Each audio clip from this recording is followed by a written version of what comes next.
After 12 long weeks of rather short races throughout the week, but long, grueling periods of trying to grind out that I rating and safety rating, and of course, getting those points averages, the iRacing Legends drivers are finally ready to crown a champion in 2023 season number 1.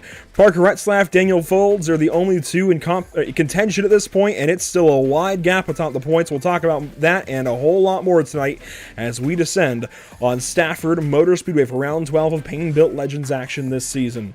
Welcome to Pit Stop TV. My name is Andrew Cardinale IV. I've got Zach Murtis and Blake Massengill in the booth this evening, and we are set for a fun round of racing tonight. 35 laps here at Stafford Motor Speedway, and it's not a combination you would usually see for Legend cars, Zach, but one that we're certainly welcoming here at Pit Stop TV. Absolutely, and you've got, just such a big track for Legend cars. It's going to be like a super speedway. You might see some drafting down the straightaways a little bit. The big thing is going to be carrying roll speed through these big corners, and there's a lot of areas you can go to. You can dip it down on the apron in 1 and 2 or 3 and 4, or you can try and run that middle groove and carry as much speed as possible, not to mention how offset pit road is from the rest of the track, and it's going to be one heck of a race tonight. There are a couple of different configurations here at Stafford that aren't used on iRacing, but you can visually see on the racetrack, but we'll talk about that maybe later on. Let's talk about points for the time being as well. We've got a lot to talk about there, actually. Take a look at these point standings finding them. There we go. After 11 weeks of racing, 19 starts for Retzlaff. He has 136 points over Daniel Folds. And I'm actually going to throw to you here, Blake. You're third in the standings, not running this week. It's one of your drops, then it sounds like. How difficult has it been to try and work on your averages week in, week out? It's been very hard. Trying to stay clean and consistent throughout 12 weeks of very hard racing with very talented guys is really hard. So just to be up here in the top 5, even in this late of a race season, is honestly good for most of these guys. Good to have you here tonight, Blake. Qualifying has just wrapped up. We'll talk about the grid here in just one moment. Zach Murtis, Blake Massengill, 2 Legend car drivers with me, just talking about some race cars this evening. So I'm in quite rarefied air at this point. But Parker Retzlaff comes into this session, one of the highest I-rating SOFs we've ever seen for Legend car racing, if not the highest. 5,100 or so, it sounds like. Parker Retzlaff is number 1. Alex McCullum was number 2. So if you know your stuff, that's already pretty big-time company. Let's go through the starting grid this evening for Stafford Motor Speedway. On pole in car number 4, Daniel Folds. He might not be putting enough points together to win this championship, but he's at least going to go out with a bang, putting the 09 car on pole. Parker Retzlaff will start to his right side. It's only fitting they join each other on row 1. Starting from third on the inside of row number 2 will be Michael Smith or Joel Smith, whatever you want to call him. It works all the same. Alex McCullum will start from 4th position. Starting from 5th is Tyler Payne from EPI and Pain-Built Legends. Kyle Meyer joins him, a teammate, on row 3. Starting on the inside of row 4, Aaron Plemons and Pete Jones. I'm not having a day. Aaron Plemons, Pete Jones. There we go. Row 4, then Jason Durant-Walker and Brian Arducci to complete your top 10. Starting 11th, it's Tristan McKee, Matthew Boniface, Jeremy Ashby, Kyle Terzak back to 14th spot. Tyler DiVinanzo joins us for a rare start here on SOF night from the 15th position. Mike Christopher Jr. joins us from 16th, and starting 17th, it's Colton Everingham. Now, Blake, we're going straight to you here for this one. 35 laps. This is not a track usually run by Legend cars. It's a bit of a weird combo tonight. Definitely.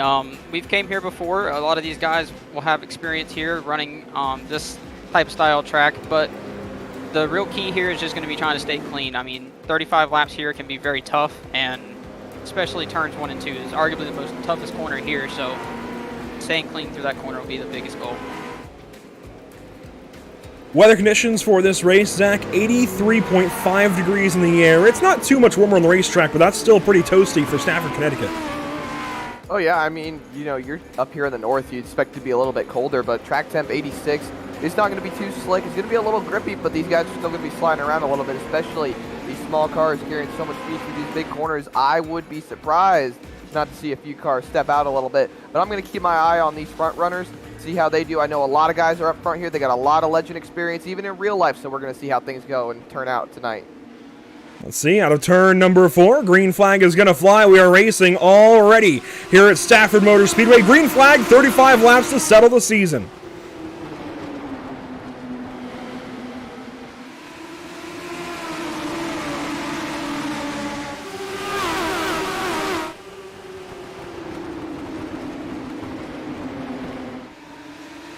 And already up out of turn number 4, 1 lap will go complete, and it goes the way of Daniel Folds with 1 spinning in the back. That is Tristan McKee around in car 17 from EPI, but no caution flag that first lap. We keep on racing. It looks like Tyler Payne is just going to have a red number from our UFL series we cover on Wednesday nights, but 2 laps will now go complete, and Parker Retzlaff, he's falling back a little bit, not really able to do anything with the 09 car on the first couple of laps of action here, Zach. Yeah, you got Joel Smith hounding on Parker Retzlaff as Tyler Payne goes purple, and, you know, Joel Smith, Michael Smith, whatever you want to call him, he's got a lot of legend experience, I believe, in the pro division now starting this year, and, you know, one of the best guys to really just be able to hound on Retzlaff here, and you can watch going down the straightaway, going into turn 1, just look at these guys. They put those left sides right there on the apron. Whoa, Retzlaff's loose up the racetrack, walks the dog a bit, and there goes Joel Smith to the inside, going to take over position number 2. Alex McCullum's going to come on through, knock on the door. They play nice, but almost make some contact. Very close contact right there. It's a big thing on legend cars, that inside line. It's the shortest way around the racetrack. It's the best way to carry the roll speed. If you can make that outside lane work, that's great, but that inside line's got to be the place to be right now. Yeah, absolutely. I mean, Parker Retzlaff now is going to get the bad end of the deal, stuck on the outside. He's going to lose multiple positions here unless he can find a hole down.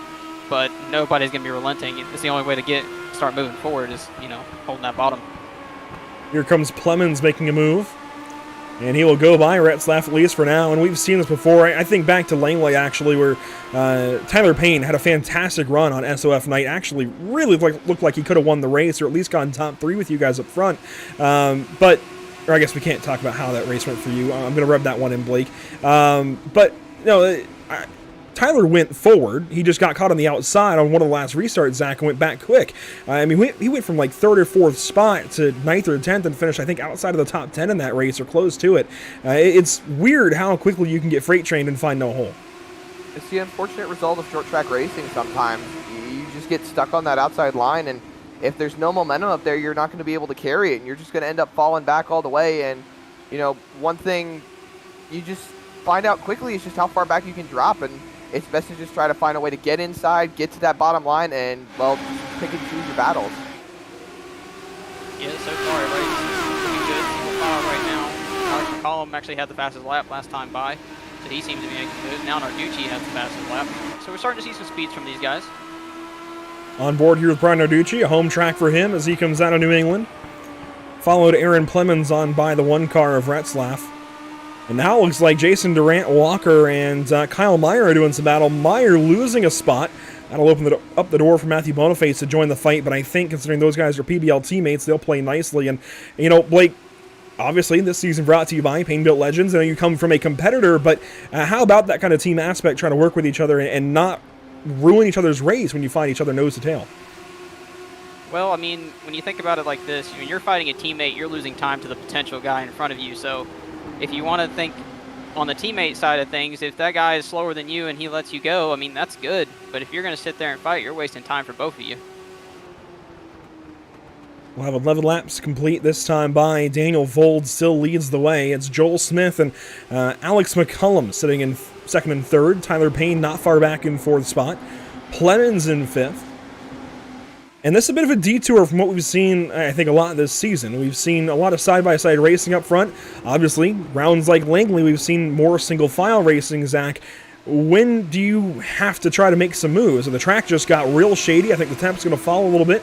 Maybe a little more grip for these tires, but obviously every single lap, especially on a flat track like this, you're wearing those rubbers out more and more.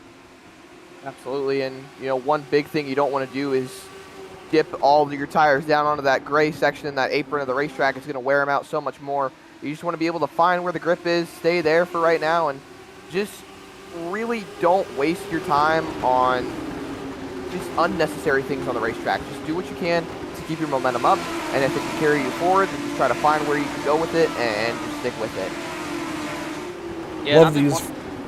I'm sorry, I was just saying, I love these full field flybys, by the way. Blake, I got to ask, how has been tire management, especially with some of these hotter rounds? And I was actually fixing to say, I mean, 15 laps in this 35-lap race, I mean, you got to start worrying about your tire, especially the right rear. You're using a lot of it on this type of track. So, and I've been watching these top three, and right now, Joel Smith and Alex McCollum have been kind of running down Daniel Foltz here. That gap has been closing from the 24 to the 09 as they head down into turn one once more. Tyler Payne sitting back in the background. Zach, that has to feel like a good spot. I know maybe you're not in the top three in the case of Tyler Payne, but if something goes wrong, granted these are the top legend car drivers on the service, if something goes wrong between these three, you're there to pounce. Definitely. Just sitting there biding your time, waiting for something to happen. And even if something doesn't happen, you're still in the catbird seat. You can easily just find where you can see their mistakes are and ultimately just be able to take advantage of it and move yourself forward. There's the onboard from Tyler Payne. He's definitely in a good spot here, sitting fourth. I mean, if a caution was to come out now, though, I wouldn't say he'd be in the best spot. Being on the outside on a restart here can be very tough. Plemons on through. That's for fifth. Yeah, really good fight. Oh, Plemons a little loose there out of turn two. Contact from Retzlaff and Arducci. And aren't those guys teammates? I believe they are. Well, counterintuitive there, but they both save it. Granted, they lose a lot of time there on that, well, I guess 18th lap of action. Retzlaff now all the way back to the bumper of Durant Walker. Jason into 1 and 2 that time. Wide opens up the door maybe now for Kyle Meyer to the inside, but no move just yet from the 88. That was a big moment, Zach, and that's what you can't afford to have happen. Now, this is not going to take the championship away from Retzlaff, given the averages and how things work out. He can go win 3 or 4 races this week, and it won't matter at all for his count even this week alone. But that's still kind of a bruise. It's still that mental aspect for the driver. You know you have a faster car, and you can still take advantage of it and just be held up by situations that aren't exactly in your control. It just kind of causes you that little aspect of like, man, I know I can do this, but I'm getting irritated just sitting back here. Yeah, I mean, Parker Retzlaff really doesn't have to win the race. He just has to stay out of trouble. I mean, where he sits right now is perfectly fine. The points will keep him ahead. But I mean, we got contact. Matthew Boniface is on the inside of Jason Durant Walker that time in turn 3, and just the slightest bit of contact, wheel to wheel, moves the 9 up the racetrack. Here comes Pete Jones now to the inside of the fabulous Hudson Hornet, as Jeremy Ashby passed on the front stretch, but Pete Jones wants to look to the inside. Took one that time into turn 1, now back down to the inside in turn 3. Really solid racing between these two. Hopefully no contact out of the corner, and sure enough, no contact that time by as they work to settle this battle. This is for the 11th position, so we've fallen back a little bit in this field, and Pete Jones now the bumper of Mike Christopher Jr. They are just working on each other, really, just trying to find a way. This is what we keep talking about, just trying to find a way around, not wasting your time too much. It's like road course racing, really. You can't sit around waiting for just being able to make the pass. You got to make it now, and you got to make it happen. Otherwise, you're just going to lose 5, 6, 7 tenths to the car in front. yeah, and for a lot of these guys, it's go time now. I mean, we're coming to 10 to go almost, and you're going to start seeing people want to go now. So as we see Joel Smith getting to the bumper of Danny Foltz there. Joel took a half a look, just kind of peeked to the inside, let Daniel see him in the mirror. And Daniel Foltz, there we go, best, I think, out of anybody here, Blake. What's he thinking right now? Well, right now, he's probably thinking for it to stay green. I know a caution right now, he doesn't want this field to get stacked back up, especially for a potential crossover or him to get moved, which could be likely here too. But I'm sure he's calm and collected right now. Definitely could see a bump and run or two, and here comes the move from Joel Smith. Peeks to the inside out of turn 2. There was a block for a moment from Daniel Folds. Side by side now through turns 3 and 4. 10 laps to go, 9 to go this time. Daniel loose up out of the corner, hangs on to it, but Joel Smith has that inside line. Here comes the freight train. Yeah, Folds had a big wiggle coming out of turn 2 that last lap, and that's what cost him a lot. Joel Smith made the contact. He was able to put the bumper to him, and he managed to get by McCullum now, looking to take second away from Folds as well, and Folds is just going to keep on dropping back. And like you were talking about, Andrew, Tyler Payne sitting there waiting for something to happen, and he is now looking to take the third spot away from McCullum. Or, excuse me, from Daniel Folds. Yeah, Tyler Payne's now going to successfully get that pass. Daniel Folds might try and look back under him as he does now to the inside, going into 3. And a move there from Folds. He will poke back through for the third spot. And Tyler Payne just kind of has to let that one happen. I don't think he's in a spot necessarily to battle with the top 3, but kind of sit there and wait on a mistake. It just seems like Tyler maybe ran the tires off that car a little more than the top 3 in front of him.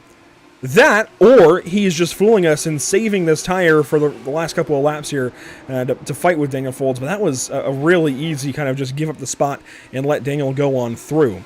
We do now have 5 cars. Aaron Plemons catching this bunch as we have 6 laps to go, this time into turn 1. The problem here for Joel Smith, I feel like Alex McCullum would be complacent if he was third all the way up to the last couple of laps. Now you know, Zach, McCullum is not going to wait if he gets a chance.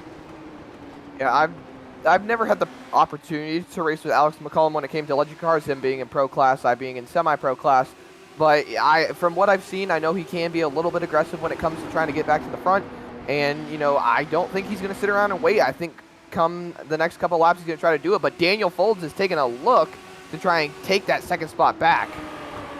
Fortunately, McCullum's going to close the door on him in 3 and 4. Now he's going to set back up for another run. He's going to lose some time. Oh! Whoa! Oh, he's going up! Tyler Payne ran to the back of him. Here comes Plemons down to the inside for third, and that really messed things up. Now contact there from Folds back to Plemons, trying to get the spot back away at a turn 2, but... well, I'm glad everybody hung on to things, but with 4 to go, that was absolutely a massive mistake from Daniel Folds. Just ran up the racetrack, and I've seen that a couple of times this season where it seems like he's gotten a little bit flustered, and he just kind of makes the slightest of errors and gets up into the fence like that. That, I think, though, is the biggest we've seen this season by far. He just got up on the fence, and that's more than likely going to be a 4X, and it's definitely going to cost them, and this is just now turned into pretty much a 2-car race for the win, and you can see Tyler Payne had a little bit of damage there on the front. Yeah, definitely unfortunate there for Daniel. I know he was kind of confident going into this race, but meanwhile up front, Alex McCullum's got to chase back down Joel Smith after the peak from Daniel Folds earlier. Yeah, that really held a lot of things up. That really put the race in the hands of the 24 car now. McCullum's further back. Tyler Payne's out of the picture. Plemons is in third. And, McCullum nearly gets the fence there out of turn 4. 1 lap to go in this season presented by Whiplash Sim Cams. A big thank you to Tyler Payne and Payne Built Legends for this entire season of Legend Car coverage. You got to let him know if you want to see more of it next season in Season 2. The last race on our coverage bill, it goes to Joel Smith. The 24 car finally goes to victory lane. Definitely a well-deserved win, and you can see the field coming back across the line. A very clean, caution-free race, Andrew. Very clean and caution-free, literally caution-free. Really, the only 2 big issues were the little bit of contact from Boniface to Durant Walker, and then, well, Daniel Folds just kind of made a mistake on his own. And what do you make of that, Blake? Specifically, that mistake out of Daniel. You're his teammate. You run with him every week. That is not exactly Daniel Folds-esque, but we've seen it a couple of times. No, it's definitely not. But most likely, I mean, at that point, I mean, you're leading most of the race, and then you fell back so far. He most likely was just trying to get back to the front as hard as he could and just make one little slip up. And unfortunately, it cost him a lot more than he wanted. Joel Smith doing some well-earned burnouts here on the front stretch and down into the grass at Stafford. I think really well-earned. He's struggled a lot this season just to try and beat some of those guys. He's had a great season, run a lot of great races, and put himself in a lot of great positions, but has never been able to follow through for a win, but finally does tonight. So that is really, really special, I think, for Joel Smith to finally get that W this season in Pain Built Legend action. Let's go back and take a look at our unofficial race results, and I'd imagine there won't be too much to change here, but we will still call them unofficial as Joel Smith finally makes his way to victory lane. Alex McCullum there in second, Aaron Plemons in third, Daniel Folds fourth, Tyler Payne rounds out your top five, then Narducci, Meyer, Retzlaff, Boniface, and Ashby will make up your top 10. A really off race for the two championship competitors, Retzlaff and Folds, but that is sometimes just how things go. 11th place rather goes the way of DiVinanzo. 12th there for Christopher Jr. On down the list, Rent Walker, Pete Jones, Kyle Turzak, and everybody else on down to Tristan McKee in 17th spot. And already, Joel Smith ready to talk to us after finally grabbing himself a W this season. And let's bring in the driver of the 24. Joel, you finally find your way to victory lane, and Michael Joel Smith, you must be real excited. Yeah, we've tried so hard this season, man. I can't thank Tyler Payne enough for the good sets and RaceCPI.com. And we worked our butts off for sure this week. We put in so many hours to win this race, and it finally paid off. It's been a long season of hard work from you guys, and while Daniel Folds, Parker Retzlaff had the field covered as far as the drivers go, it really seemed like you guys are, as usual, the top of the bill for Legend Car Racing on the sim. What does that mean? Season 2, obviously, you close this thing out with a bang, and one of the largest SOFs ever, if not the largest. This has to feel good. Yeah, I mean, it feels really good. This is actually my highest ever SOF win on iRacing, so it's pretty special to win the final race of the season, and yeah, looking forward to season 2. Well, Joel Smith, congratulations. Also, props and congrats on getting bumped up to pro class this season for NX competition. How's that been, that adjustment, and I guess Citrus County and everywhere else? Yeah, that's been really good. The competition's a lot more harder. It's a lot more stiffer. You just got to be perfect really every lap in that series, and I feel like that series in real life has actually helped me to this series in iRacing a lot. But yeah, it's been a learning curve, but yeah, the pro class has been really fun so far. And I'll put you on the spot a little bit. I don't see any of the drivers getting into to talk to you this evening, or talk to us this evening rather. I'm gonna put you on the spot. You're a Legend Car driver on the sim, very devoted, clearly running all these races. Finally get a win tonight on SOF night, and you run in real life, and you carry the EPI logo on your car there. Is there anything maybe that iRacing Legends can potentially learn from what is happening with NX Legends and US Legend cars, and potentially the other way as well? Anything NX and US LCI can learn from iRacing? I mean, I think there's like a few things, but not really too much. But like, I mean, the competition on here is pretty darn stout. So, and then like in real life, like the competition's really stout in real life. But I think that's like the two things they really have in common. But yeah. There you go, Joel Smith from Stafford Motor Speedway this evening. Joel, congratulations. Can't wait to see what you can do in Season 2. Thank you, sir. Appreciate it. Zach, Blake, that is, I think, a good way for us to close things out as far as our racing coverage. We do want to keep everybody updated with points. We'll get a graphic out tomorrow as far as kind of where things stand after this night of racing. And I'll actually throw to Blake here. It's not just this one race. I know for us on the broadcast, it feels like this is the one race, make or break it right here, but it's so much more than one race. You guys run other series, you run other days of the week. What is that like? Yeah, so a lot of us maybe will run probably 3-4 more races throughout the week. We'll try and like maybe catch ones with a lot of good people in there, maybe get some points. But for most of us, this race here is a main contributor to our points. So winning this one really sets how your week goes. And Zach, I'm going to put you back on the spot now, and just like I did Joel here. Obviously, you're a Legend Car driver. You actually just ran in some go-karts this past weekend to go for Motorplex, but what would you maybe like to see kind of cross-pollinate between Legend Car racing and the sim? Maybe schedule changes on the sim, or maybe more drivers being able to get a shot in a Legend Car? What would you like to see? I think the first thing we need to do when it comes to iRacing and the Legend Cars is we just need to update the tire model a little bit more. You know, you look at Legend Cars today, they run Hoosier tires, they run the Aero tires, and you look at Legend Cars on the sim, it still seems like they kind of look like they're on the Federal tires, a little bit more of a street tire, and you know, it just the all-around aspect of how the car drives on iRacing is a little bit different to how it drives now, and you know, at places like Charlotte or even shorter tracks around maybe North Carolina, like Wake County or Tri-County or Hickory, and you got to find just a good balance really to level everything out. And once you kind of level it out on the sim and you start having more drivers gravitate over, just use it a lot more, I think you're going to see a lot more input when it comes to actual legend car drivers like myself, and just being able to overall have a more enjoyable experience on the sim. Now, Blake, I'm curious. We take a look at the schedule that we went through this season. Lakeland, Irwindale, all the way down through all those different rounds. We missed Las Vegas, unfortunately, but wish we could have been there. But then Stafford to close things out. The longest race we saw, I think, was 50 laps. That was at what? South Boston, maybe Atlanta, stuff like that. I'm curious. Boston, yes. Yeah, I'm kind of curious about, I guess, race lengths from your perspective. As a driver on a with a setup shop, all that different stuff, and I'd imagine just wanting to see Legends car racing succeed on the sim. Does it feel like some races are too short, some races are too long?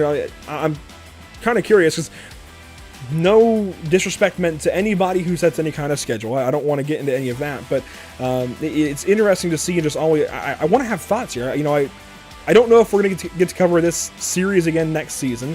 I really love Legend Car Racing. I'd like to get more of this attention for the series. What are your thoughts? Well, as far as scheduling goes, I mean, I believe we kept running the same schedule, which was the same normal type of bull ring tracks we've normally run at 40 laps for like 3 or 4 seasons in a row, and eventually we decided we need to switch things up. So adding these like kind of intermediate and bigger tracks added some interest and everything. But like Zach was talking about before, I mean, the tire model is a little bit behind. I mean, I think if they were to change the tire model, maybe even update the car maybe a little bit, then I think it would bring a lot more attention, and maybe we could, do some other things with these cars. And Zach, you and I talked about it multiple times this season, different tracks we liked. I think the most exciting one for me personally, I guess the one I was most interested for, was Atlanta Motor Speedway. I know it's still the older version of Atlanta that has the Legend Oval, but as well as Oxford. I mean, those are, I guess, the two tracks that really lit up for me. Hickory in the middle, I mean, that's right down the road for me in real life. So those 3 tracks, I guess. Las Vegas felt really cool. And of course, we're seeing a lot of Legend car racing at Las Vegas suddenly. They had Asphalt Nationals a few years ago. But then there's some oddballs, like Blake was mentioning. Lakeland is, 3/4 of a mile. That is a big racetrack. South Boston is kind of an oddball track for Legend cars, and then these half-milers like Five Flags and Stafford, I don't think ever see Legend car racing. But then you still have kind of the normal tracks you would expect, Langley, Lanier, places like Southern National even, where Joel Smith won this past fall at the Thanksgiving Classic. And then I think Irwindale feels pretty legend-fitting. I don't know that they run Legends on that inner course or even the bigger course there at Irwindale really ever, but it felt like it fit. Definitely, and I think the biggest thing for me on the schedule is the fact that iRacing has been able to preserve racetracks that are really in a staple no longer around, like Lakeland. That's a track that's no longer around, really, and you've got Lanier, which is actually still a track that is around, but it has gone through a lot of logistical changes that it does not look like it is on the sim as it is in real life. So it's great to see that you're able to just go on to iRacing and race these tracks that aren't really much of a staple in the short track community anymore. And you and I have both shown a lot of support for the short track community when it comes to Legend cars, and we want to see so much more growth really when it comes to just short track racing in general and short track racing on the sim. So to be able to just jump on and hop on all these tracks that Legend cars don't usually hop on, it makes the overall entertainment value so much more. I feel like some of the races on some of the shorter tracks, I feel like some of them could have been a little bit longer, maybe. Honestly, tonight I feel like could have been a 40-lap race, but then I gotta ask, does tires come in? Obviously, pretty limited fuel capacity, these Legend cars, but I feel like we can definitely go 40 laps on a half-mile track. Obviously, that might change if we get some... Actually, yellows would actually help, but if we do run green on a half-mile for 40-45 laps, does that become a concern? I do believe so. I mean, Legend cars, especially here, we don't typically run but either 1 gallon or 2 gallons of fuel, and that will get you through any race that's 40 laps or 50 laps. So I know as far as tire goes, that would definitely be, another 5 laps added on, and we probably would have been seeing people start to struggle here. That's interesting. That is actually a really good bit of feedback. Then could you run potentially longer at a place like Atlanta? It's only the quarter mile. 25 laps there would be the same as 50 laps here, right? So or the other way around, 50 laps there to be the same as 25 here, could you run longer, like a 60-lap race at a place like Atlanta? It would be hard. I think one thing would definitely have to be worrying about just general tire wear. I mean, you use your right rear a lot over at those smaller tracks like Atlanta and Charlotte Legends Oval, so that would be more tire wear than fuel-wise, but I mean, it would be a tough one. Very interesting. Man, I am on it tonight. Very interesting perspective. There we go. I really appreciate that from both of you guys. That's it, though. For a season of racing, we saw it all the way through 12 weeks. I'd imagine the standings won't change too much. Blake, you might have a little more insight as far as kind of who's going to finish where when this is all said and done. Obviously, it's hard to predict it perfectly, but I'd imagine Retzlaff still wins his championship. Fold still goes second. I don't think anything changes there. I mean, I might lose third to Joel here after this win, but that'll be okay. I mean, the top 5 still isn't bad against everybody that we've been around this week, so. But yeah, Parker should have this one wrapped up. Daniel with second, maybe Joel third, if not me. So should be pretty standard. Well, thanks everybody for watching. A big thank you to all of the different commentators we had this season. I know we had Brandon Domain on for a race or two. I think Steve Singer in for a round. Zach, we had you for most of the season. Blake joining us tonight, making a debut here on Pit Stop TV. We certainly appreciate it.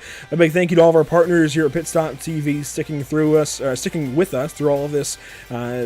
Month in, month out, week in, week out, day in, day out. Whiplash Media SimCams bring you the sights and sounds of every Pit Stop TV broadcast. SimRetMarket.com, or you can use promo code PSTV for 10% off of your order. And Short Track Weekly. And a big thank you, of course, to Tyler Payne and everybody at Race EPI and Payne Built Legends. I mean, we literally would not have been able to cover this series of racing, this season of racing for this series without their support. And I think a lot of things are coming out of this. We have the new iRacing Legends Discord, which could be a whole short track Discord soon, we'll see. But for right now, it's an iRacing Legends Discord specifically to support Legend Car Racing. That's going to have the schedule and points and everything for next season on that Discord. Hopefully get some good conversation going, maybe about the schedule, who knows. And I think, honestly, just kind of a renewed, I guess, interest and passion, at least for myself, Zach, for Legend Car Racing. I might have to go run these things a bit this week and potentially even next season go for some kind of run over the course of the season. Yeah, definitely. And really, I wanted to make a quick point building off of what we were talking about earlier when it came to just scheduling and tracks that we want to see on the racing sim. iRacing, if any of the executives are out there listening to this broadcast tonight, I would absolutely love it if you guys were able to give us the third mile at Atlanta. Yes. Just got rescanned. Everything's taken care of on there now. You can see that it is on the sim if you go on there and race the full oval, the full tri-oval. But if you look at that infield, you see that third mile turn is there now. Just let us be able to run it on those Legend cars. I want to be able to tackle it before maybe some of us go run it in real life.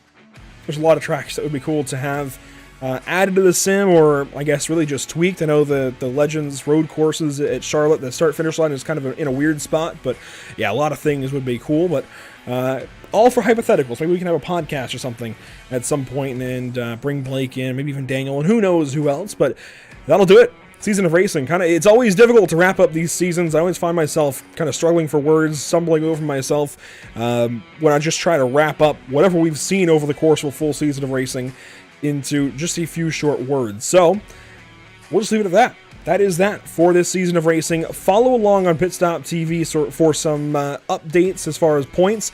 And, well, we still have Legend Car Racing later this week on the channel from USA International Speedway tomorrow night, February 28th at 8 p.m. Eastern for HFL Legends action. Join us here on the channel, Facebook, YouTube, Twitch, and Twitter for all of your broadcast needs. Wednesday night, we've got the UFL Elite Series that you saw that one number decal on the ticker for Tyler Payne for. They go to Las Vegas this Wednesday evening on March 1st, and then Saturday we have some racing with some late model stock cars before they get changed up. Potentially, Zach, the final broadcast with the late model stock car as it currently is. That's actually pretty exciting. Oh yeah, it's going to be so great. If anybody hasn't been following along with the news, iRacing just announced that with the new plan, considering If those who follow the short track community, Dale Jr. is one of the 4 purchasing partners of the Cars Late Model Stock Car Tour and the Cars Pro Late Model Tour. So everything I'm taking a play out of your that was an interesting one. Everything that encompasses the Cars Late Model Stock Car Tour, thank you, is coming onto the iRacing sim, and you're going to be able to start using the late model stock car. And you and I were actually just talking about it before the broadcast too. So everything's going to be totally redone. For those who don't know, if you purchased the Chevy Monte Carlo SS, you will be able to get the late model stock car because it's going to be replacing it. Don't quote me on that, Andrew. I don't think I know if that's the proper I do believe that is correct, and it does sound like as well iRacing is going to have an official series, at least one. I don't know if it's going to be fixed or open. Probably both, given Dale Jr.'s involvement with the series now, for the Cars Tour on iRacing. So this is every short track racer's dream, I think. We're going to have Dale Jr. Well, Dale Jr. is bringing us this car, realistically, on the sim, and a whole series for it. I guess a revamp of what we already have for the, I think just the iRacing Late Model Tour. It's going to be Cars Tour branded now and everything. I believe it's going to hit some of those historic venues that the Cars Tour visits, such as Hickory, Southern National, Langley, South Boston, and some others that are on the sim. Maybe this means we get places like Florence and Tri-County, and Motor Mile potential. Oh, well, Motor Mile's not on the schedule. Maybe we get Ace out of this. Who knows? There's a lot of racetracks that could really stand to hit the sim that the Cars Tour visits that could be worth talking about here very, very soon. But that'll be it for us. You can see all these upcoming broadcasts on the channel. Make sure to follow along on Pit Stop TV again for some updates about this series and who wins this championship. I'd imagine it goes still the way of Parker Retzlaff. He built himself up a huge gap even before this week where he kind of faltered, so he gets to fall back on that and kind of ride off into the sunset. I wish he would have joined and talked to us, but it is what it is, and we will see you guys on the far side. It looks like tomorrow evening for some racing with more legend cars at USA International Speedway. It's been fun. It's been grand. It has been a pleasure as always. Tyler Payne, once again, thank you so much for having us along. Any final thoughts here on the season, guys? Just let's get some more racing. Let's get week 13 out of the way and just go back racing and have a lot more fun. I hope that Tyler reaches back out to us and ups to renew for next season, because I definitely want to keep this rolling. And honestly, who knows? Maybe you or I, maybe one of us could just hop in one of these races and take our hand and try to, show them what some of us can do, actually. And I mean, Blake, I'd love to be able to just turn a couple laps with you, and maybe, I don't know, maybe I'll just roll the old summer shootout trick and just roll off the gas and tap that bumper for you. Hey man, I mean, I'd be up for it. I've enjoyed having y'all broadcast these races and everything. It's really cool to kind of go back and watch and everything. So, but yeah, I mean, I'd like to see you around every now and then, run some races. There you go, a season of racing in the books. Once again, thanks so much, Tyler, and everybody at EPI and Pain Built Legends for having us this season. It has been a pleasure, even if we had one of your competitors in the booth this evening. I think it went nicely. Blake, thanks for joining us. Zach, thanks for being here all season long. We will see you next time on Pit Stop TV. Hopefully it's tomorrow night for some more Legend Car racing, and Monday Night Legend Car Racing is not done, at least for one more week. EPI Speed Week next week, we've got Lanier on the bill for 50 laps of Legend Cars. Make sure to be there Monday night, 7 Eastern, same place right here on Pit Stop TV.